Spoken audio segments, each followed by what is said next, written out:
Hello, my friends, and welcome back. This is Dr. Ginny Baro, and today I am so excited to meet with you. There's a reason why I do what I do. When I was in corporate for over 25 years, I was part of the leadership team for over 20 of those years, all the way from being an entry-level manager to reporting directly to the chief information officer of my asset management firm where I worked for almost 17 years. And now that I've become a coach in the past, since 2017, I would say, I have been working with women and leaders and supporting them in growing as professionals and claiming what I call their self leadership and what that means in their lives and how it translates into the results they see every day is that they gain the freedom to express who they are here to be as professionals, as leaders, as head of households, and having the freedom to truly share their gifts in their environments, families, and workplaces. And so I find that to be a huge privilege.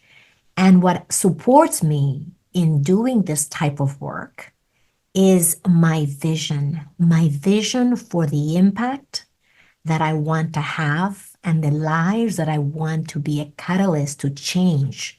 So everyone that I come in contact with who decides that they want to embark on this journey of growth, who are looking to advance in their roles because they know they have the potential, they get to discover who they truly are.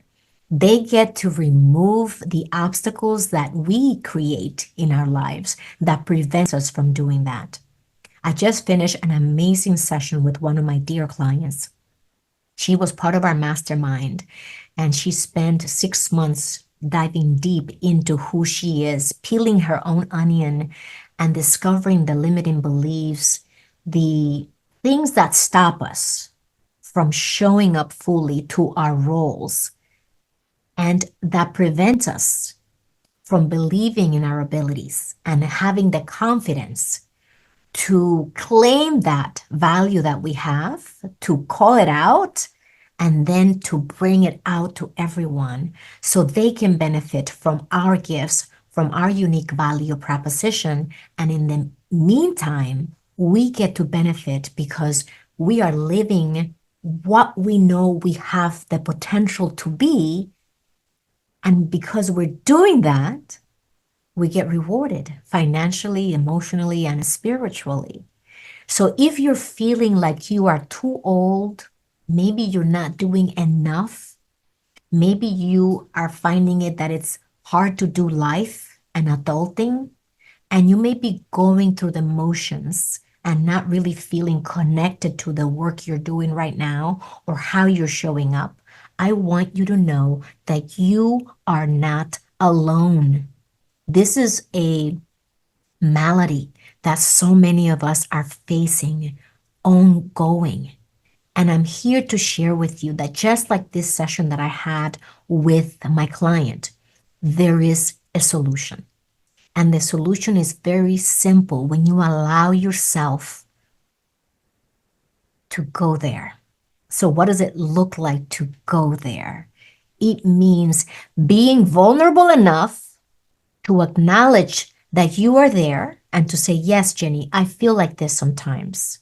I feel like I'm not enough. I feel like that boat sailed for me. I feel like it just doesn't matter how much I do. It's just I'm not getting the results I want. It feels sometimes as if it's easier to give up. And it's easier to say, you know what? It is what it is. I'm just going to get by, skate by, and be happy because that's all there is for me. And I'm not only speaking for my clients. I sometimes feel like, you know what? I'm exhausted.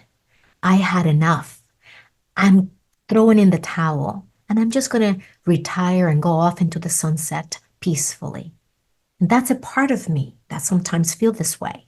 And there's another part of me who feels what I expressed at the beginning of this training, which was that, hey, I want to have an impact. I want to pass on to other women and leaders what has taken me over 30 years to learn since I graduated college. I want to pass on those lessons and the golden nuggets that I have gleaned so they don't have to suffer and wait for decades to learn what I have learned. So when I talk about self-leadership, the number one factor that allows you to have the freedom to create the time and money freedom that you want in your life is to own your vision. And I have been getting a lot of messages from different sources, from the podcast that I listen to, the YouTube videos that I watch, from the books that I'm reading, that the message is clear. You cannot create anything in this world without having a vision for yourself. And if you notice, if you were to be honest and stop right now and self-acknowledge and say, wait a minute, when I was starting out, I had a vision of what I wanted to create. And look, I have done that and more. So that was us doing this visualization without realizing that, wait a minute, I can actually build this. We didn't know we could do it. We just said, I am going to embark on this journey and start taking one step at a time toward that vision that I had for myself. And now look, you have made it. You have gone above and beyond what you had even intentionally desired. And so what can you create from this point forward? And what's getting in the way? What you can create is the vision that you begin to see for yourself in all aspects of your life, holistically, not only in your career, because that's a huge part of our lives, and we depend on that for our livelihood, and our families depend on us. They're under our care. So what does it look like to create a vision that aligns with the person and the human you have become? And the vision you had in your 20s and 30s and 40s could be very different from the vision you have now in your 50s or 60s or even 70s. What is that vision for yourself? The idea that the boat sailed is a fixed-minded construct, one that we hang on to because letting go of it would mean that nothing is preventing us from going for it. And that could be very scary.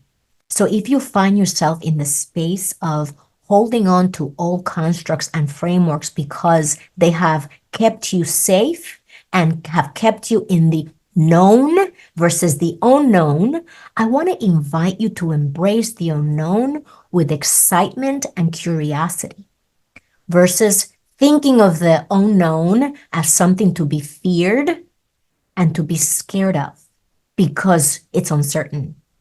The unknown creates a void. And in that void, you have two choices to make. You can choose the fear-driven beliefs, or you can choose the excitement, curiosity of learning belief. Now, both are fictitious. That's the truth. We don't know what's going to happen. One keeps you small and contracted, and one expands you and brings out energy.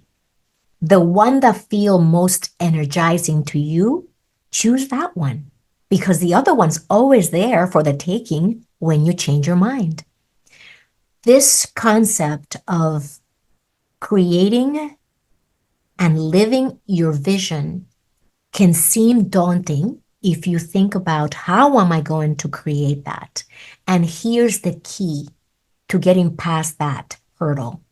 It's knowing that the only thing that matters right now is what is the next action that I need to take. The 10 steps ahead, that is an assumption we make and an expectation we create that limit our ability to be creative, because until we have those 10 steps, we're not even going to take the first one. And what I have learned in my years of experience, decades of experience, is that when we only focus on that next step with the vision in mind, always having the vision as the guideline and the North Star, that we begin to move in the direction that we need to move, following the vision, following our intuition, and following the resources that we have inside of us to guide us.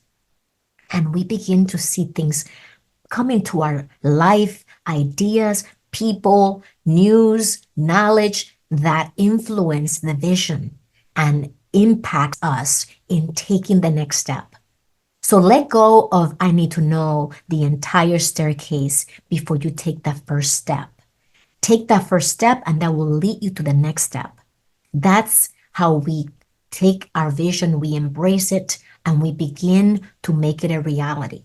And every step of the way, notice what's sipping into your brain around fears and limitations. And every time you run into those fears and limitations, flip the switch by self-acknowledging and reminding yourself about the times when you didn't know what was going to happen or how it was going to happen. All you knew is that you had a belief and a faith that you wanted to achieve that outcome. And that's how life has happened almost by default. And now I'm inviting you to start creating your life by design and your career by design, and that it is possible regardless of how old you are or how young you are or whether or not you believe that it's hard to do life. That is just a belief. Equally, you can choose to say, I'm going to flow through my day. And regardless of the influences that I receive, the input that I receive, I am going to choose to respond versus react. That is always your choice. I know sometimes this could be very difficult to do in a vacuum. And I highly not recommend that you try to go through this on your own. I find it extremely helpful when I surround myself with like-minded, growth-minded people who can help me see my own blind spots because I am in my world. And sometimes I just get into this mindset of I know what I know, and this is all I can envision because I am limited by my own beliefs. Versus when I surround myself by a community who sees a bigger vision for myself. And I begin to notice how others who may be in similar spots as I am are able to break through those barriers and create this vision that they have and create a bigger vision than the one they came in with. And by witnessing that, it gives me validation that if they can do it, I can do it too. Just like you may be looking at me and saying, if Ginny can do this, if Ginny could come to this country and learn English and get educated and start her own business and progress and be a CEO or advancing her roles in corporate, if she can do it, I can do it too. What's getting in my way? Let's find out what are the obstacles and let's remove them. And that's much easier to do when you are in community. So if you would love to join us in September, the 12th and the 18th of 2024, I will be hosting the Women's Fearless Leadership Masterclass. And guess what's going to be the first step that we're going to cover as the first key to growing and advancing in your role so you can maximize the impact you have and you can also reach your full earning potential. In this lifetime, we start with key one, which is owning your vision and unique value. So I want to tell you about the first key, the second key, which is to build and cultivate relationships all around you. The third key, which is to create an action plan that aligns with your vision and your value. And key number four, a bonus key, which is how to strengthen the bridge to get there by building relationships with sponsors. So if you feel that this is the right time for you, that you also want to have a major impact and you want to be surrounded by an empowering community of women and leaders who are on this journey, then all you need to do is click the link in this post, in this podcast, in this training, and go to fearlessleadershipmasterclass.com to join us. And if you have been with us in the past, you don't have to do any of that. Look out for our email in your inbox and simply click I'm in, and we will save your virtual free VIP seat to join us in September. And I want to leave you with this last message. It's never too late to claim your vision. And if you release the how and focus on the next step to take, your vision will become a reality. And as I say that to you, I am saying that to myself. My big vision is to help organizations develop women and leaders on a grand scale so they can lean into and develop self-leadership where they know how to lead, engage, and influence themselves to then lead, engage, and influence others powerfully, their teams, their groups, their organization, their department, their companies. I look forward to seeing you, and I look forward to supporting you in any way that I can so you can reach your full potential. Live with purpose, live with joy.